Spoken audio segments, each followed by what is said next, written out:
The clock ticks louder than your thoughts, each second a hammer driving the nails of urgency deeper into your skull. Your fingers drum against the desk, a staccato rebellion against the stillness of the room. The to-do list sprawls before you, like a battlefield, each unchecked box a fallen soldier. Reply to client, draft proposal, schedule meeting. The words blur into a single accusation. You are failing.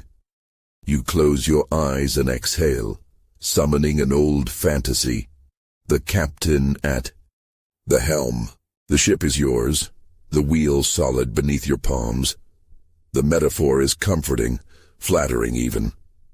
You are in control. But then the vision fractures. The wheel spins wildly, unmoored from your grip. The ship lurches and the waves rise hungry and indifferent. Who exactly is this you at the helm? The question lingers like a scent you can't place. The river doesn't command its current. The wind doesn't demand its direction.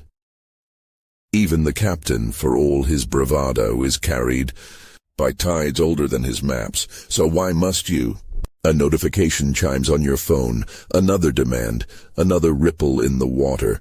You reach for it, then pause. The reflex is so ingrained it feels like choice, but is it?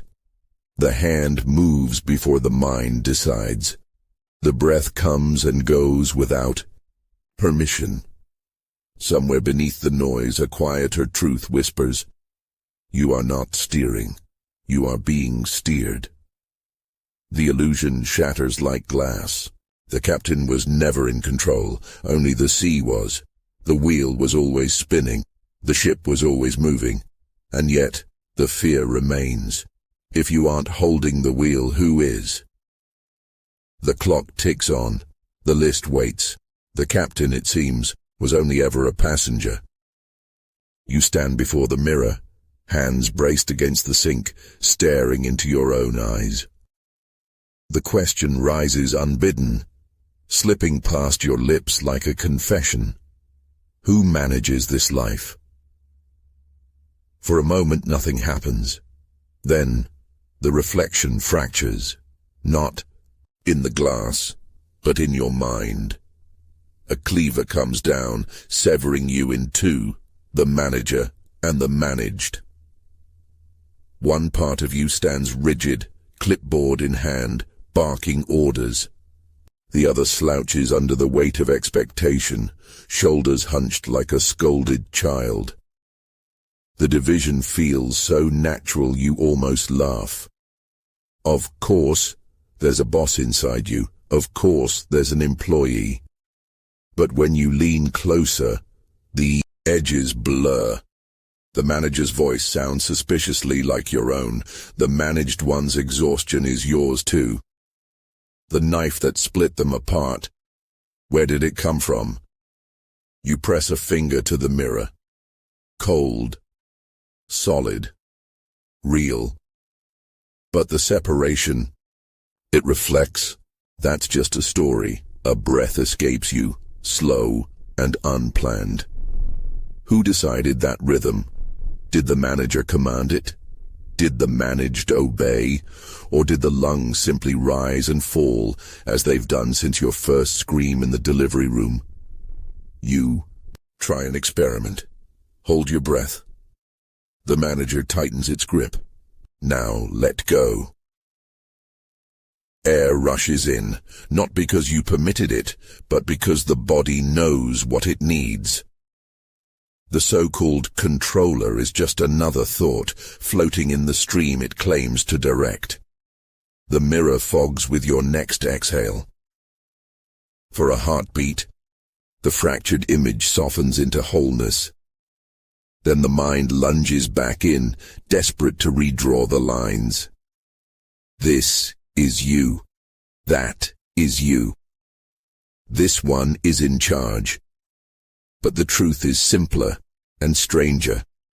There is no knife. There is no split. There's just this, the breath, the pulse, the awareness watching it all unfold. The manager and the managed shake hands and dissolve. You're left staring at a face that's neither and both. The clock ticks in the other room. The list still waits. But for now the mirror has no answers. Only a silence that feels like the beginning of a joke you're finally starting to get. The body digests your lunch without consulting you. The heart pumps blood through hidden corridors, indifferent to your opinions. Outside, the world turns. Tides ebb, leaves fall, cities hum, all without your supervision. You don't command the sun to rise, yet here it is, gilding the edges of your window. And still, you cling to the myth of agency like a child gripping a balloon string, afraid to let go. What if the wind takes it? What if it's lost forever? The irony is thick enough to choke on. The very you that fears losing control is the same you that clouds the sky with worry. You sit at the kitchen table, coffee cooling in your hands. The steam rises in lazy spirals, a silent rebellion against your need for order. I should be working, you think. I should be productive. But who is this I? The thinker, the thought, the space between them? A fly buzzes against the window pane, frantic in its confusion. It doesn't realize the glass is there, only that something unseen keeps it from the open air. You watch it struggle with a pang of recognition. How often have you done the same? Beating against invisible barriers, convinced that if you just push harder, the way will clear. The fly pauses, wings quivering, then with no fanfare it turns and zips away through an open door it hadn't noticed before. You laugh, a short, startled sound. The answer was never more effort. It was less. Your phone buzzes, a notification. Meeting in 15 minutes. The old tension creeps back in, muscles tightening like coiled springs. I need to prepare. I need to perform. But beneath the urgency, a quieter voice whispers, "Who's talking?" The heart doesn't ask permission to beat. The lungs don't negotiate their rhythm. Even the thought, "I need to prepare," arises unbidden, a ripple in the mind's endless stream. Where in all of this is the controller you've been waiting for? You set down the coffee cup. The liquid inside trembles, then stills. Maybe the question isn't, how do I regain control?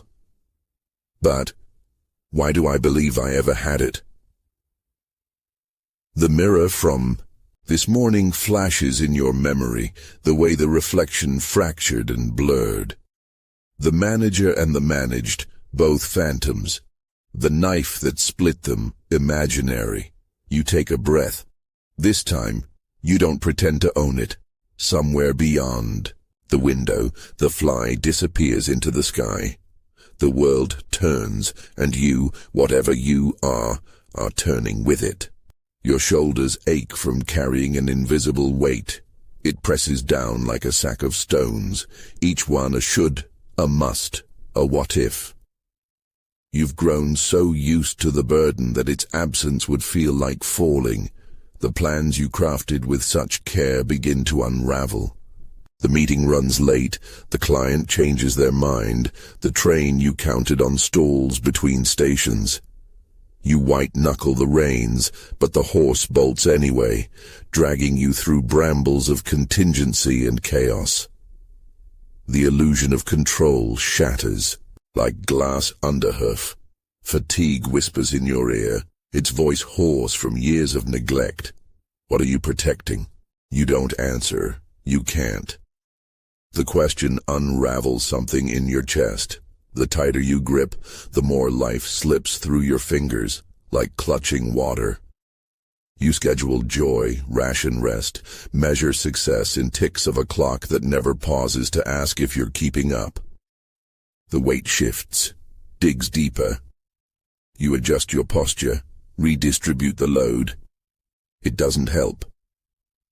At night, you lie awake, replaying every misstep. The email you forgot to send, the tone you should have softened, the future you're failing to secure. The ceiling above you might as well be the underside of the world, pressing down with all its indifferent stars. You wonder when breathing became a chore. A memory surfaces. Childhood, a beach, your small hands cupped around seawater. You'd squeezed with all your might, giggling as the liquid trickled through your fingers. The game only ended when you realized the water was gone, not because you held it, but because you didn't. Now, decades later, you're still playing. The alarm rings. Again. You silence it, already calculating the day's debts. But for a moment, just a moment, you pause. The weight on your shoulders shifts, not because you adjusted it, but because you noticed it. Fatigue whispers again. What?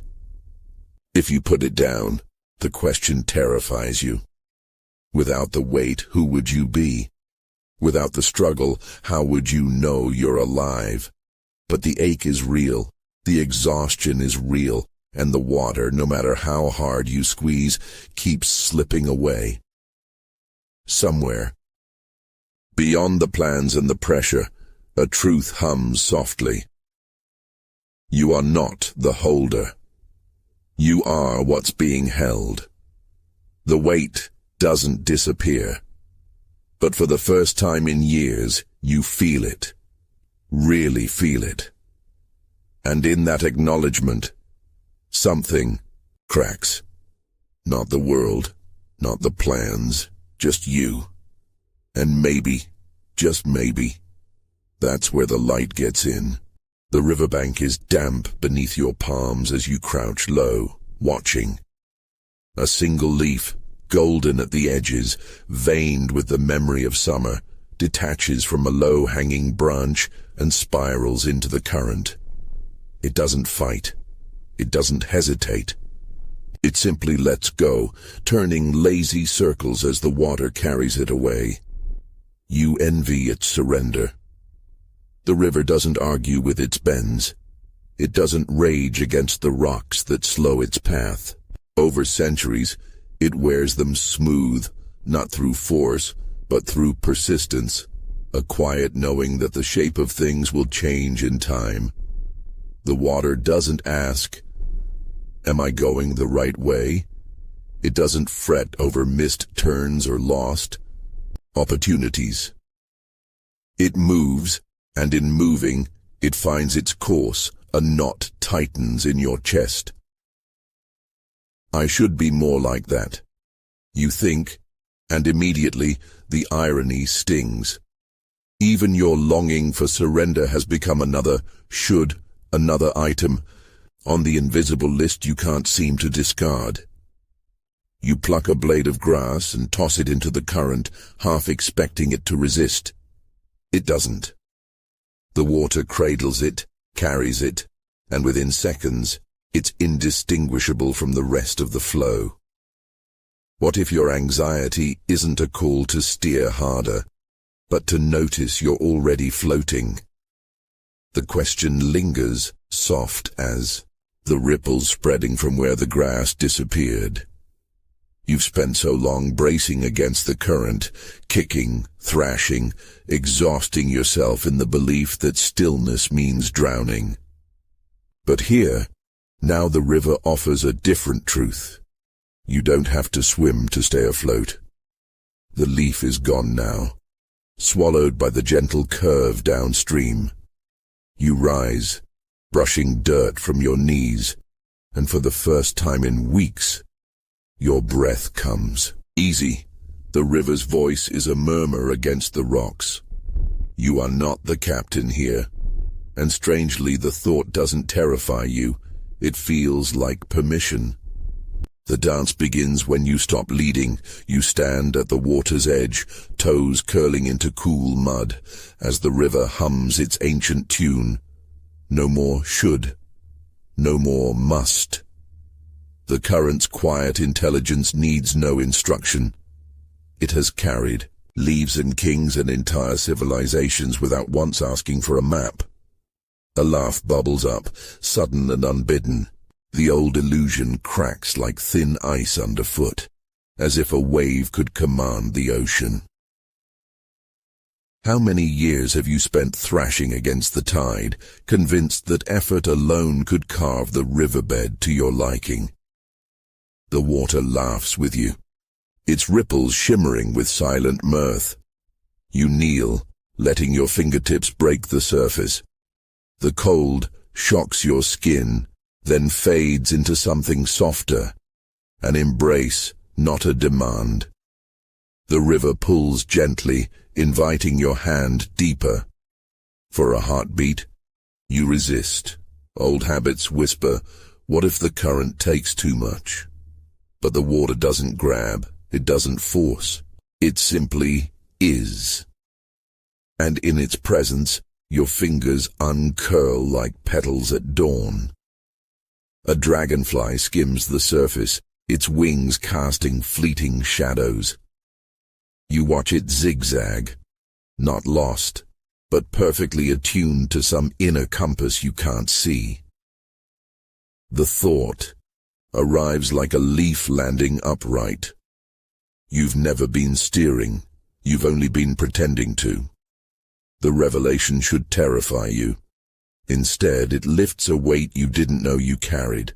Your shoulders drop, your jaw loosens. Even your breath deepens, as if your lungs have finally remembered they're part of this same flow. A heron calls from further downstream, a single rasping note. The sound doesn't startle you, it belongs, just as the rustling reeds belong. Just as the pebble tumbling along the riverbed belongs. Just as you belong, here in this moment where the dance requires no choreography. The invitation stands, written in water and light. Unclench. You rise, dripping fingers brushing your thighs. The river doesn't pause to see if you'll accept. It doesn't need to. Its course was set long before you arrived, and will continue long after you're gone. You take a step back, then another, until the water's edge is just a glint in your periphery. The old urgency tries to return. What now? What next? But the river's voice lingers beneath the noise, patient as bedrock. There is no wrong turn, only the turning. You walk away, but something stays behind, the part of you that thought it had to hold the world together, the part that mistook exhaustion for purpose. Behind you, the river folds over itself like a lover's hands, whispering secrets to the stones. It knows the way, and now, so do you.